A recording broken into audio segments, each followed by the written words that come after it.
hello to the internet, maybe. Hey internet. I'm Max. I'm Robbie. Thank you all for donating, especially you. So we're gonna do a vegan version of Hot Ones. I actually don't know if the camera can probably see. I mean, we took a photo as well, so someone will see it eventually. But I have some very not spicy questions for you, and I hope they get spicy right. do get a little spicy. I don't know. Anyway. Yeah, they're not, I'm sure someone will judge me greatly for this online. Yeah. Well, the food is spicy at least, or yes. it gets a bit spicy. So we've got field roast buffalo wings without the buffalo sauce. We've got some spices on them. We've got Jack and Annie jackfruit nuggets and Impossible fake chicken nuggets with Lao Gan Ma spicy chili crisp, Calabrian hot chili powder, habanero hot salsa, Scotch bonnet puree, Elijah's Extreme Regret Screaming Hot Scorpion Reaper hot sauce. Cool. And some Dave's Hot Chicken Reaper seasoning and Carolina Reaper powder. Cool. Yeah, I think I'm gonna have a much worse time than you are. I'm looking forward to this. With this. Yeah. I guess I think in tradition of Hot Ones, the guest introduces themselves and says a background. So I don't know if you want to. Okay, yeah. Let's see. I've been involved in EA for, well, I think the first meetup I went to was 2017. Okay. EA was much smaller then, and we didn't have our own meetups. They were the DCEA meetup group was combined with a vegan feminist environmentalist. That's cool. Something meetup. Yeah. Nice. Eventually, we had enough EAs that we spawned off our own effective altruism only thing. Cool. Yeah. But that was fun. That was also the first year I played Giving Games. Okay. And then I was kind of a global health person back then, but Matt Gensel was way ahead of his time, and he in the Giving Games you get to play all the games like poker or whatever, and you win the chips, and then at the end you put the chips into the box for whatever charity you think should get the money. Yeah. And he surprised me by donating to pandemic prevention, which wasn't even on my radar then. Yeah. And then 3 years later, he was totally right. Yeah, unfortunately. Yeah. And now you work at Epoch. I work at Epoch. Cool. Yeah. I do AI forecasting basically. Cool. My job is kind of to figure out when everyone else's job will be automated. Delightful. Yeah. Yep. Mm-hmm. Cool. I guess maybe our very lukewarm question is, which do you think is better, Huel or Soylent? I think I prefer Soylent for the drinks. Interesting. But Huel Hot and Savory was great. They've recently rebranded, right? I don't know. Hot and Savory to instant meals or something like that. I haven't bought it in a while. I bought some for the fundraiser. Should we eat some lukewarm nuggets to go with the lukewarm questions? Exactly. So let's start off with the chili crisp buffalo wing. Okay. Cheers. Cool. Yeah, that's not that spicy. Eat the whole thing. Okay. Okay, sorry.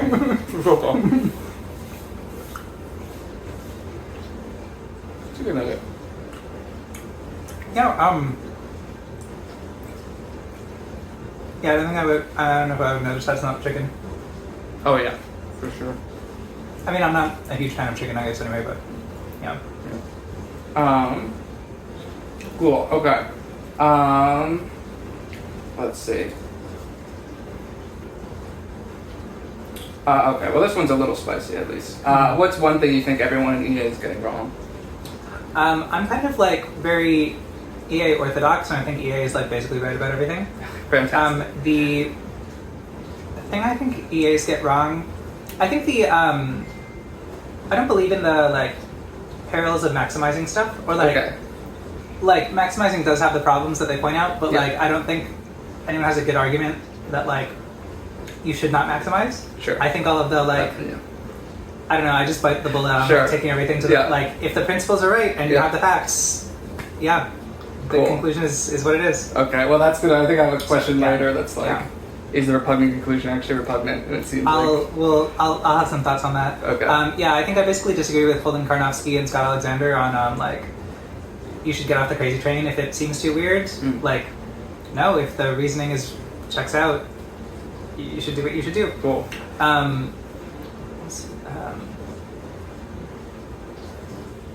Yeah, I kind of think this might be a bit spicy. Okay. I kind of think they are.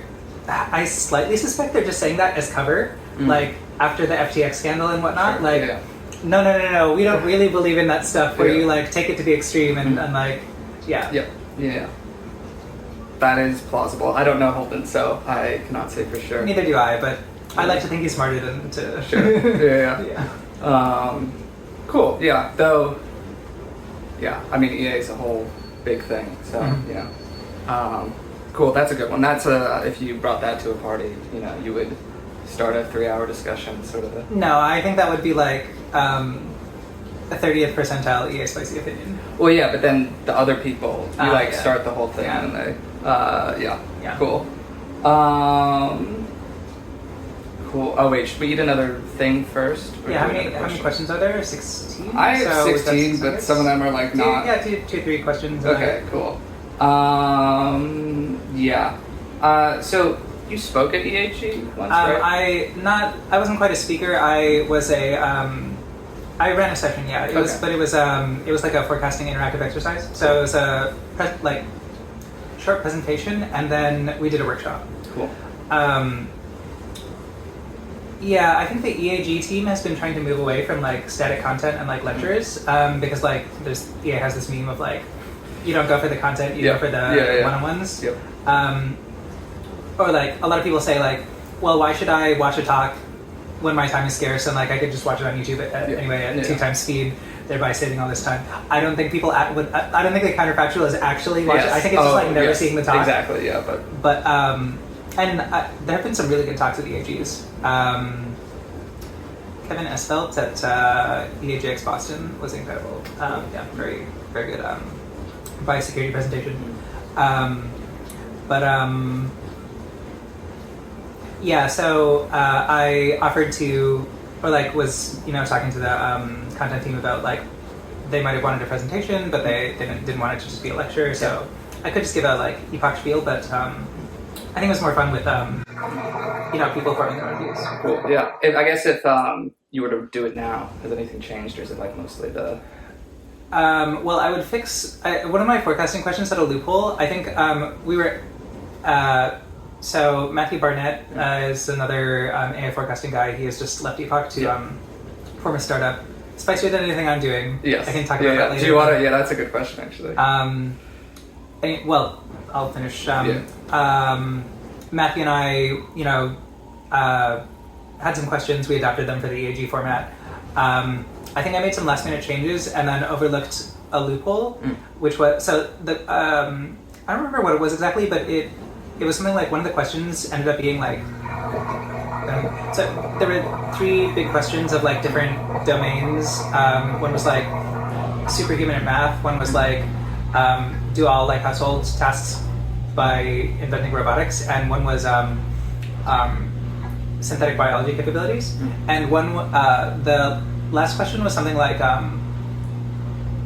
when will it be possible to, with the aid of AI, invent a virus at least like synthesize a virus at least as dangerous as COVID or something. But I think I edited it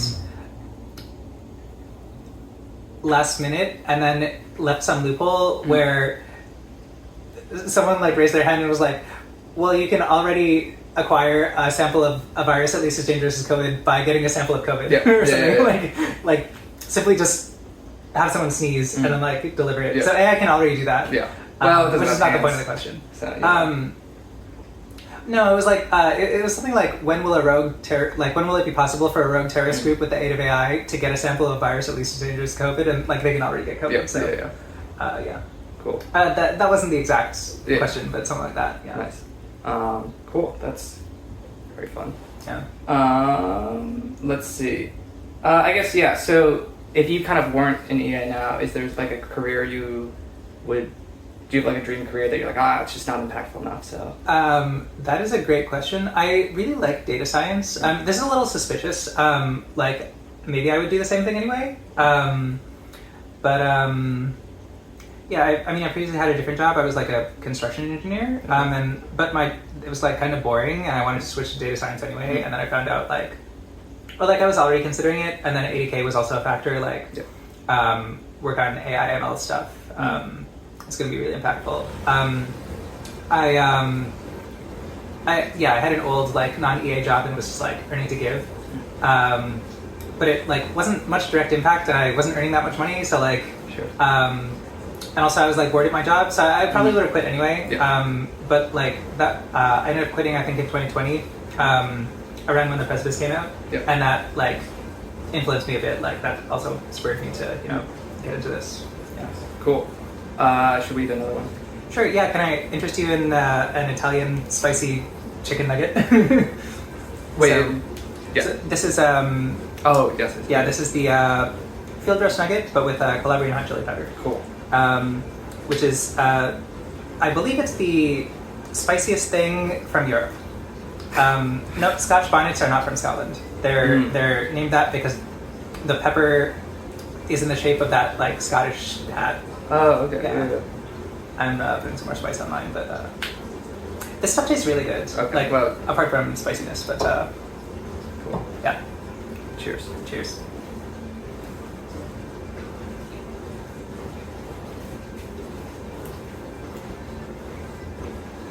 I can see how that's the spiciest thing you have. Do you think it's spicy? Or No, but yeah. No.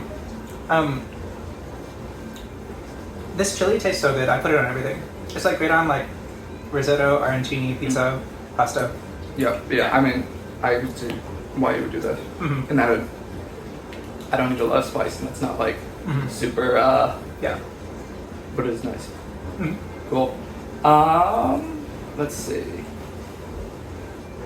Yeah. So, well, this one's a little spicy. What do you think a big mistake people in AI safety are making right now? Oh, I don't know if I have anything.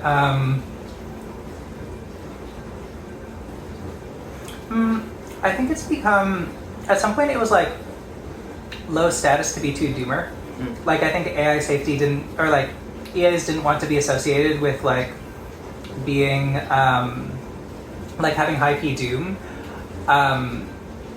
Because I don't know, maybe government official, like maybe it's not put into the government, so like policy people didn't want to like, be one of those, rabid doomer people. Yeah. So to gain credibility, they like said they went with the angle of like, I think it's only like 1% or 5%, but even regardless, you should still take it very seriously. Which I agree. Like I totally think even if you have only like 1% or 5% be doomed, this is like possibly the most important issue. Yep. And the government is just like sleeping on this and not has no plan. Yep. No, but I don't think these people. I don't think there's enough evidence that to be like 95% confident this won't cause doom. Basically, yeah. Yeah. I guess, do you have a PDOM? It's hard to define. I think it really depends what negative outcomes are included. So I guess I don't see humanity existing in its current form in like centuries from now. Cool. But like, so a lot of people might think if we like upload ourselves to cyborg bodies and then every 10 years like there's more and more advantages of like having a robot arm instead of a human arm, they just get better and better, and then like people who are old-fashioned are like die out or are outcompeted. Yep. Even if everyone at every step is happy with like, oh, I would rather have robot hands instead of regular hands because robot hands are better. Yeah. Some people, if you look 100 years into the future and see that humans have turned into these like cyborg monstrosities, might think, oh god, that's horrid, that's human extinction. Yeah. Like there are no biological humans left. We've been destroyed. Sure. Yeah. Even if it like happened in a good way, where everyone is like happier and happier each year. Yeah. Yeah. I think I would not count that as doom. Yeah. But Yeah, if I had to put a number on it, maybe 20 to 30%. Okay, well, you know, it never makes me happy to hear anyone's numbers. Yeah. But yeah, thankfully I'm good at processing. What's the word? All those things you read when you get into EA, where it's like scope and sensitivity and stuff. So Yeah. you know. I've never heard that one before. Luckily, I'm very scope insensitive, so I'm not as worried. I'm not freaking out as much as I should be. Okay. Yeah. How many work trials have you done in your life? How many work trials have I done in my life? Yeah.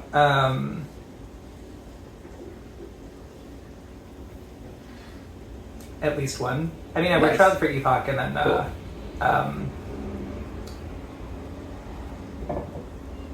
I mean, I saw the thing we were trying to do in the work trial, so I got the job that way. What other places have I work trialed at? Oh, I applied to OpenPhil. Their hiring process is really long. Yeah. I made it to the third round of work trials, and then I think they hired someone else for the position. Yeah. Man, EA job market is rough. Yes. Yeah. This might be more of a Everyone's super overqualified. Yes. Yeah. You know, as a young EA, you do a lot of work trials. Yeah. What do you think the optimal number of work trials is? Optimal number of work trials is? Yeah, in a hiring round, I guess. But maybe in your life. Oh, for an employer to have, Yeah. or for you to do before picking a job. You know, either. I don't know. So when you said that, I interpreted the question as like, what is the right number of work trials to do before you I thought this was like a secretary problem question, like how many jobs should you? Yeah. How many job offers should you go through before you settle down on a job? The optimal number of work trials to do is I think 20 or 30 because that's how many the guy did when he wrote that famous post. Getting an EA job is really, really, really hard. Yeah. For that sweet, sweet forum karma, you should do 20 or 30 work trials. Well, you gotta do like 10 more or something. See if I keep one upping. Yeah. Right. I mean, you can't just. That's like 2020 talk. Yes. It's like, that was 5 years ago. The standards are. Much higher now. Yeah. Cool. Should we eat another? Sure. Yeah. So this is just some Tostitos habanero salsa on a Jack and Annie jackfruit nugget, which I've never tried. So.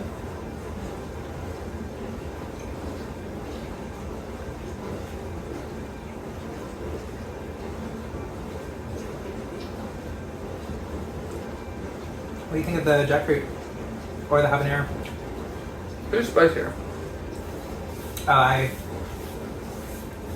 Honestly, I'm not noticing any spice. That, you know, well, yeah. I think the nuggets worse though. I feel You don't like the nugget as much? Yeah. Yeah. My favorite is Impossible Nuggets, which are the last two. I didn't eat much jackfruit. I think I've had it at EAG, maybe in like a salad or something. It was like kind of a meaty option. But I looked at the macros of this. Unfortunately, jackfruit isn't like very protein dense, so it's not my chicken replacement of choice. That makes sense. Yeah. What do you think the best EAG venue is? Best EAG venue? Yeah, I don't know how many you've been to. I freaking loved London 2021, which was in, what's the housing project called? Can you look up EAG London 2021? Yeah. Oh goodness. What's it called? The Barbican. Okay. It's like it's like public housing, but it's like freakishly nice. It's like they have a museum and like an opera hall and bookstores and cafes and like an indoor tropical jungle. Okay, yeah. It seems like it would win, yeah. And they had a conference and they had was that my first EAG? Yeah, it was. And then I was blown away at the delicious vegan food. Maybe I had low standards for vegan food back then, but yeah, it was so good. I've heard it's gotten much better.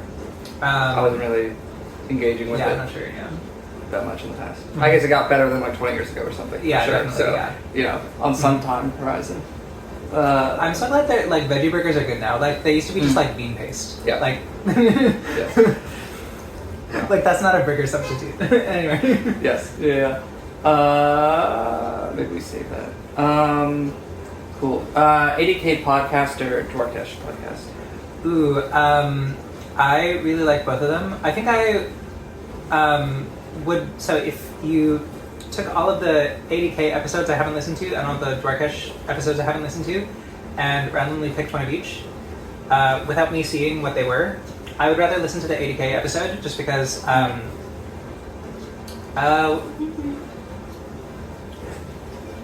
I think my reasoning is wrong, so I have to reconsider. Okay. All right. I was gonna say because Dwarkesh mostly does AI stuff, and I hear enough about I have enough in I my can imagine. podcast ecosystem diet, Yep. so I don't need any more. But actually, Dwarkesh's episodes on history and anthropology have been really good. So now I'm torn. Got a pick? Okay, I'm actually, now that I've remembered, he does non-AI stuff that's also very good, extremely good. No, I'm gonna say Dwarkesh, actually. Okay, cool. Partly because I think I've already listened to most of the 80, I've Sure. gone through the 80K Yeah. episode list and listened to all the ones that seemed interesting. So the ones that are left are stuff I don't really care to see here. Yeah. Yeah, this one's a little spicy, I guess. I was gonna say that, but we'll just do it because it's on theme. What do you think about the 80K pivot? 80K pivot to AI? Yep. I really respect them for doing it. They're doing what Holden is too chicken to. He's a Anthropic now, right? Oh, sure. I meant with the maximization. Yeah. Fair. If you think if you have done the research and you think you have the best you have figured out what the best thing to do is, just friggin' do it.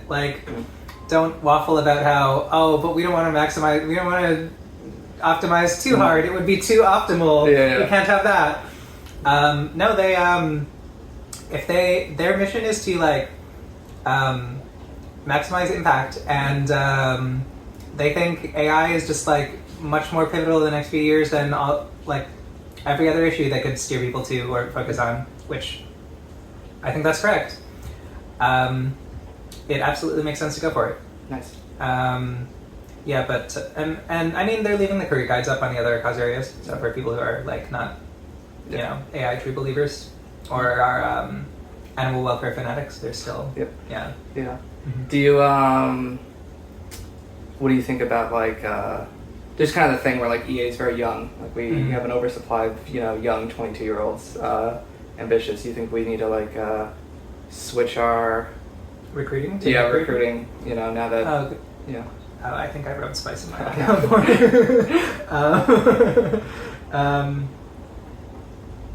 Switch the recruiting? I don't know.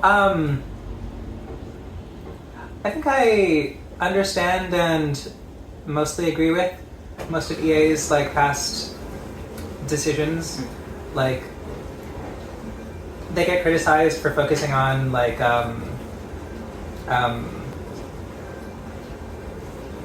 fancy universities or something, but the kids who go here, they're the ones who have the most opportunities to go into these get competitive tech or consulting jobs, which are the kind of things that were needed by the movement.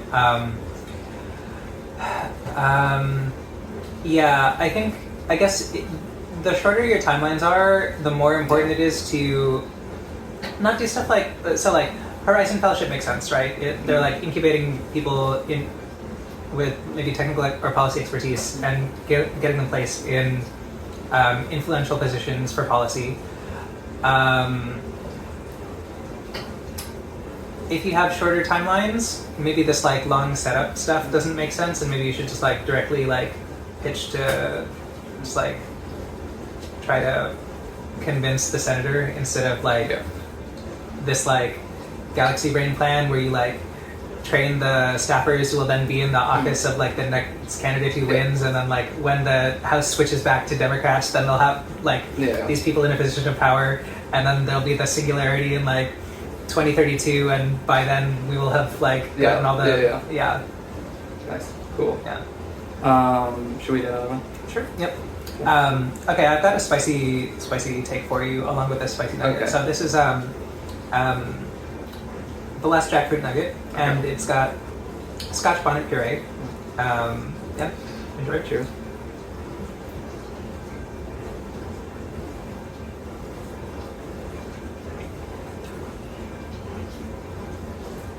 I wasn't thinking about this, but I put a lot of Scotch bonnet on mine. It might hurt my stomach later, but it's delicious. How are you doing? Oh, okay. This is spicier than what I would put on my food. But, I eat a lot of cereal. So, it's like, yeah. Okay. Haven't heard that one. And I mean, like, yeah. not like an insane amount of cereal, but, probably more than average. I can't remember the last time I ate cereal. Like maybe in That's kind of college. surprising. I guess, like, maybe it's not. I only know the cereal eating habits of people I'm around. And, like, if you live in a house where people, it's like, maybe no one likes cereal. Yeah. I don't know what the market cap is. I don't know. I guess we're just not a cereal household. Yeah. So what's your spicy take? Well, I think politics is the mind killer from Sure. The Strong. Yeah. I don't know if I've actually read it, to be honest. Sure. But I've heard people say like this. having political opinions biases you. My spicy take is that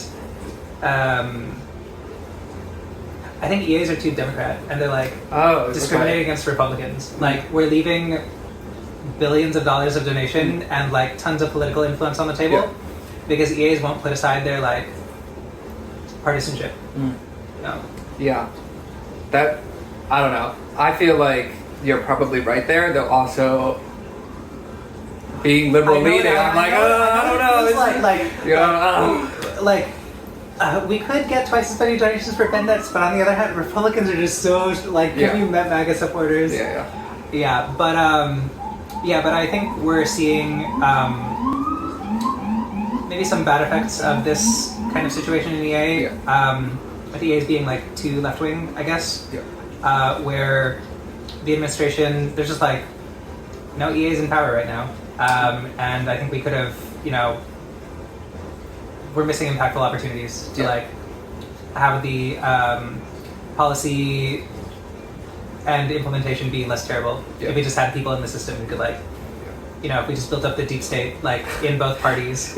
Like if there were any EA Republicans, they would be in the government right now, and they would be, throwing a spanner in the works of the disastrous tariffs and US aid cancellations. I've heard people say that Doge is EA. So I don't think it is. There was this slander. There was this. What's a tweet but on Blue Sky? I just call it tweets. A Blue Sky tweet or post. They got like 50,000 likes, and it was like quote tweeting a like an article of about how Doge had just cut like billions of dollars from US aid, and then like millions of people are dying in Africa without the foreign aid. And the tweet or whatever on Blue Sky is like, this is horrible. Effective altruism always leads to disasters. Don't you see how horrible these people are? But it's like, this is the exact opposite of effective altruism. Like, what do you think effective altruism is? There's, we'll never live down that Elon Musk went to like one EAG one time. And it's gotten worse every year. Oh man. What's the most embarrassing thing you've donated to? I don't know if this is like... Most embarrassing thing I kind of mean this is like, like, I don't know, if you gave to the... What's like the plate pumps? Right. Honestly, I don't think I've got any funny answer here.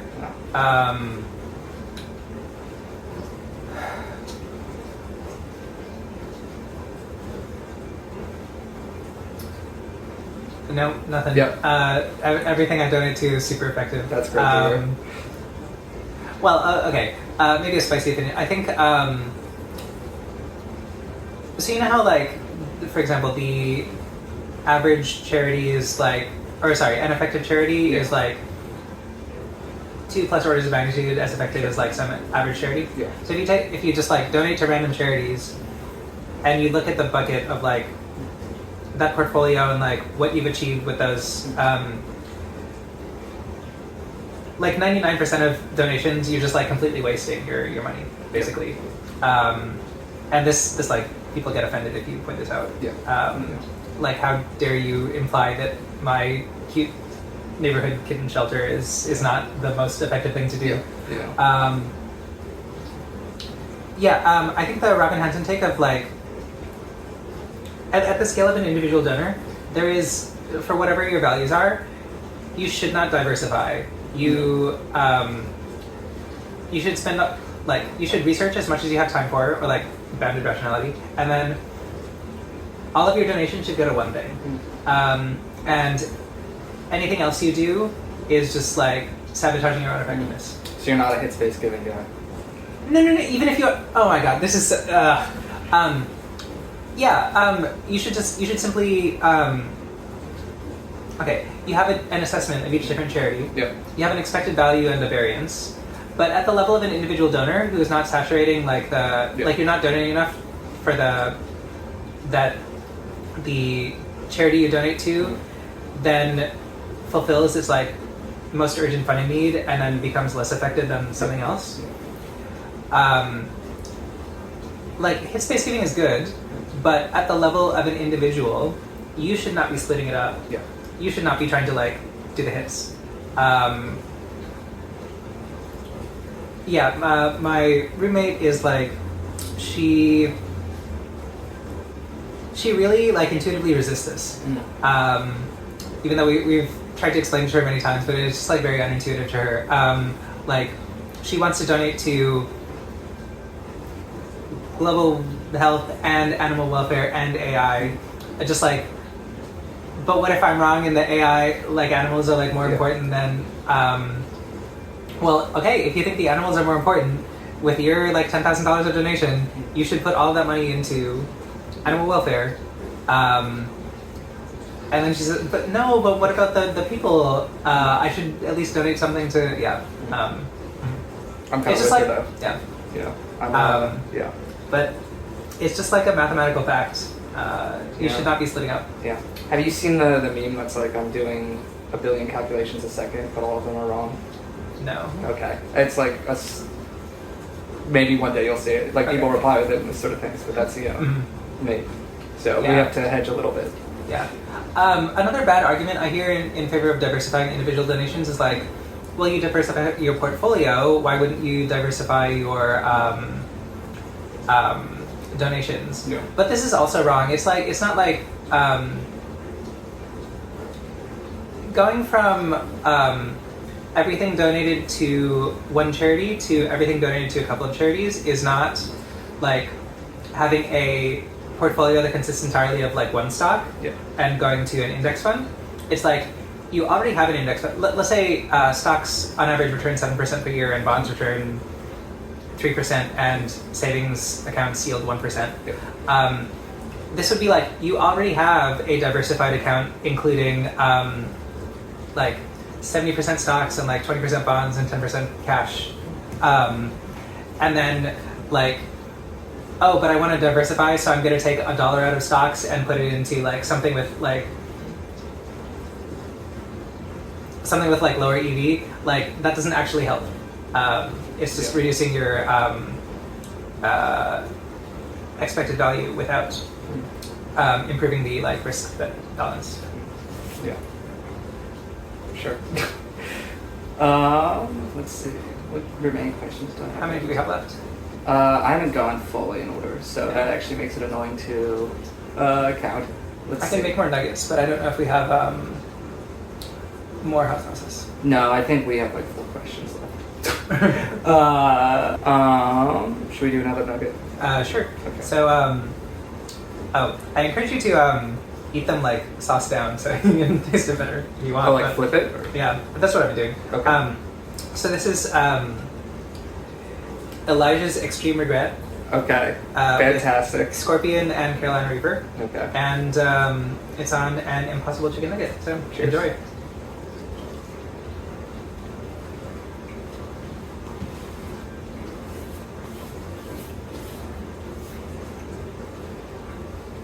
Yeah, that's much hotter. Are you extremely regretting getting this nugget? Not yet, but we'll see how it. It's still, Yeah, we'll get some hiccups in the podcast. increasing Yeah. in spice. Mm-hmm. You didn't put very much of the last few sauces on yours. I thought they were supposed to be like, doused in the sauce. Well, I'm not the guest. All right. Well, Yeah, But yeah. that was delicious. I love that. That What a good was nugget. that was hot. That is beyond where I would, you know, Well, you've got some oat milk I'm here. gonna drink some of this actually. What have we got left? Okay. What's a essay or blog? I guess you've already kind of said one, but what's another one? Forum post that you find really annoying, but everyone keeps sharing. Ooh, an essay or forum post that I find really annoying, but everyone keeps sharing. Yeah. I don't know. I don't think I have anything like that. Closest might be. So I think you know Bentham's Bulldog. I mean, he's really smart. I respect his moral philosophy takes. Prolific writer. Like. Yeah. But he believes in God, and this opinion is just like really stupid. Like, yeah, I don't know. I think some of the stuff he's written about, like, reasons for God are dumb. Like, and he's way more into philosophy than I am. Like, he's got lots of arguments that I can't refute this specific argument. I'm not gonna, like, I don't think it's worth my time to like dig into this. Yeah, I guess that's the only Yeah, that's fair. stuff I've been annoyed with among the EA blogosphere. Yeah. Yeah. Cool. Let's see.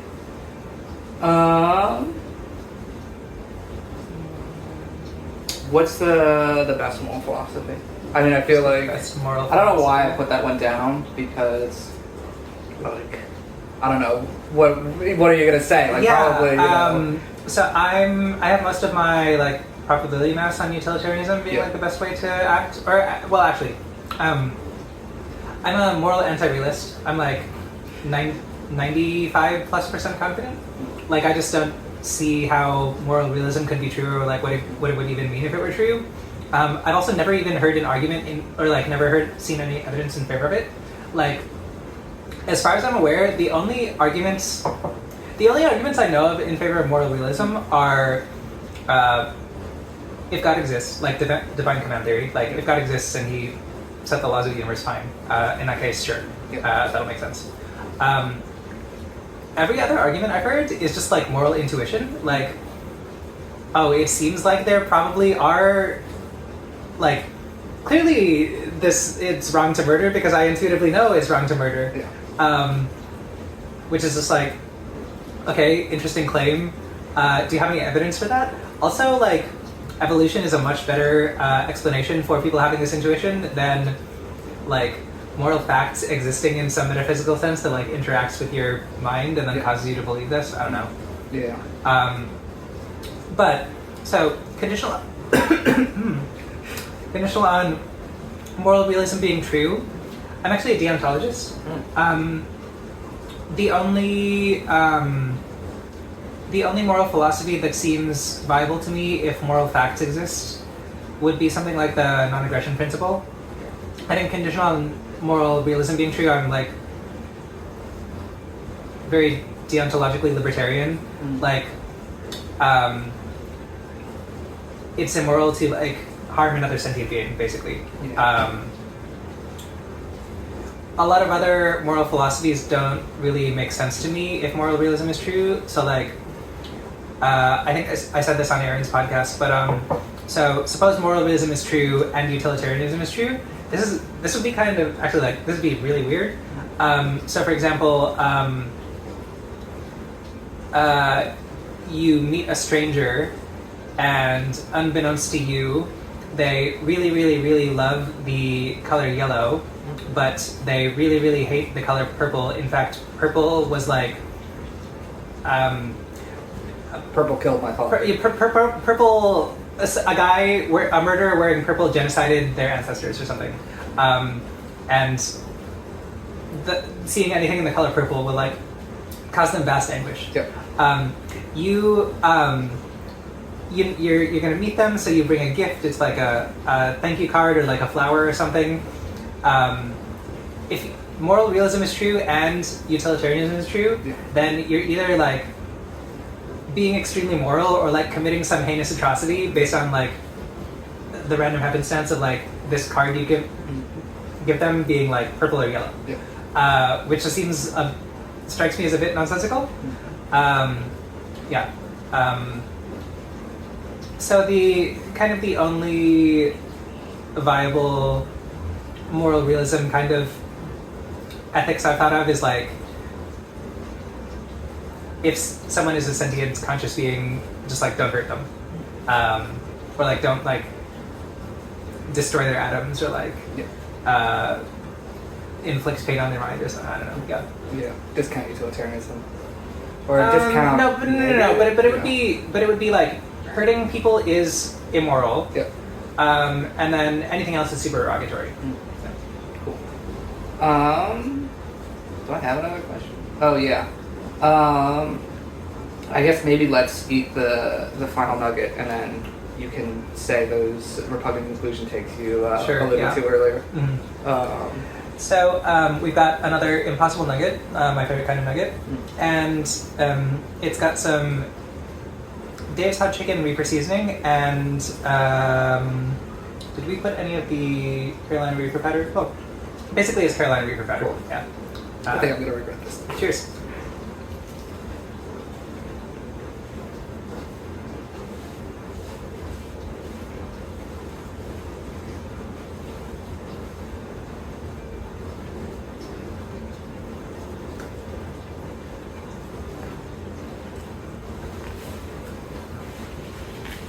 I think we put that much spice on it.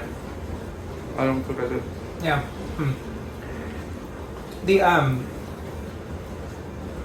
Reaper flavored chicken or cauliflower at Dave's Hot Chicken is that is beyond my spice tolerance. They put I think capsaicin extract on it. It's basically like getting pepper sprayed when you take a bite. Yeah, that doesn't really sound fun to me. I know someone will be like, It is very fun, but I threw up after taking 2 bites. Okay, yeah, so, Delicious though, in my masochistic spice opinion. Yeah, Ooh, that does taste good. Are you sure you don't want some more Reaper spice? no, I have some on my tongue. I can feel that. That's tasty. Oh man. I should not be a permanent host for the show. I guess maybe that'd be funny. Like usually I think the conceit is like the other person, like the guest, but maybe it's funnier if the host is just dying every time. Yeah. Cool. Yeah. So what's your delicious? Repugnant conclusion. Well, isn't there did you know the Hillary Greaves paper about like Oh yeah. The paper being referred to is called Population Axiology by Hillary Greaves. I feel like she's underrated EA sort of I feel like she was everywhere in EA at some point. Like every meetup I'd go to was like oh yeah. talking about a Hillary Greaves something. Yeah. I wish that was when I was around. The one I was thinking of was is it impossibility theorems for do you know what I'm talking about? Yeah. So like if you have these assumptions you get the repugnant conclusion. Yeah. But if you try to like behave any differently or like construct some other axiology, it has other like worse. So I agree with this. Like I think if you assume anything else other than utilitarianism, you end up with like even worse problems than the repugnant conclusion. And also, I just bite the bullet. Like I don't think I disagree with Scott on this. The repugnant conclusion is not repugnant. I think there's the classic situation. Like imagine a planet with 1 million happy people, and then imagine a series of like slightly modified planets where you take the people and you replace them with 2 people who are slightly more than half as happy, and then you go all the way down a very long series of planets until you get to people who are like just infinitesimally happy, and their lives are just barely worth living. They like eat boiled potatoes and listen to elevator music. But there are so many of them that adding up all their epsilon happiness, you have a better planet than the million blissfully idyllic happy live people. and people say like, oh, this is obviously not better. Like no number of these people could be better than this. Yeah. I think they're just like neglecting not taking the premises seriously, or like each step.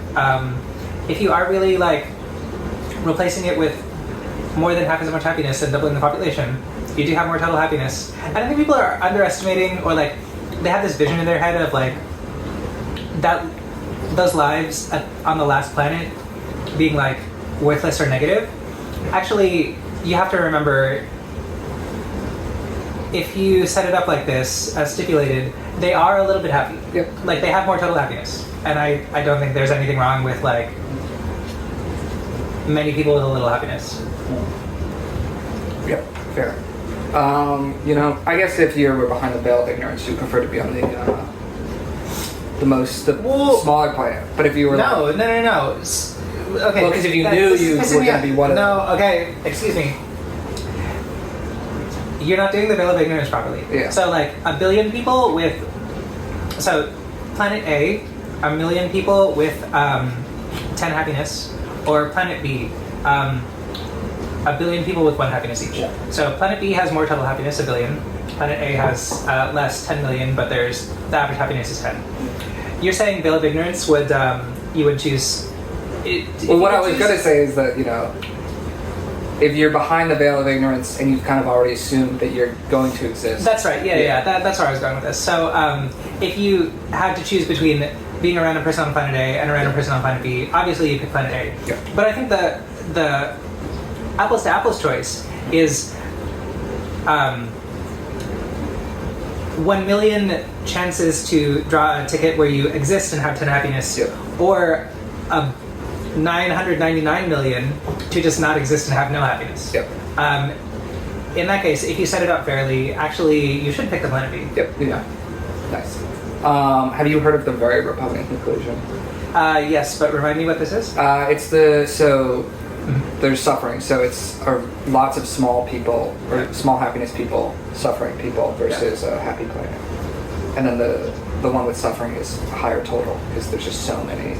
Yeah.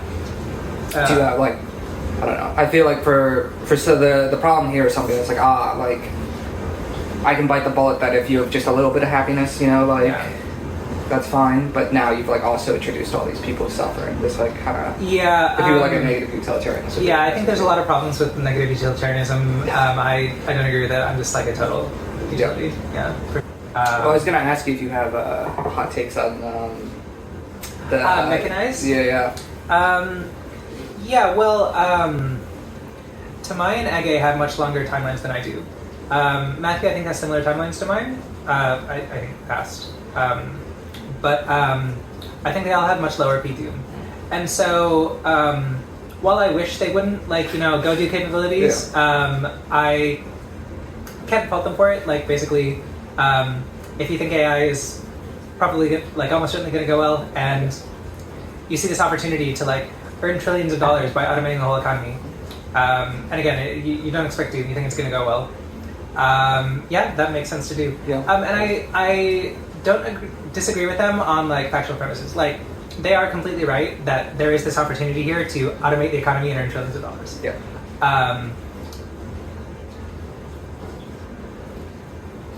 I guess hate the game, not the player. Sure. Type thing. Yeah.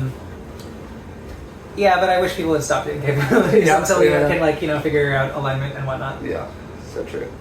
Cool. Well, thank you for donating and for recording. Yeah, happy to save the chickens. I hope maybe a few hundred or a few thousand of them are not suffering. Yeah. Cool.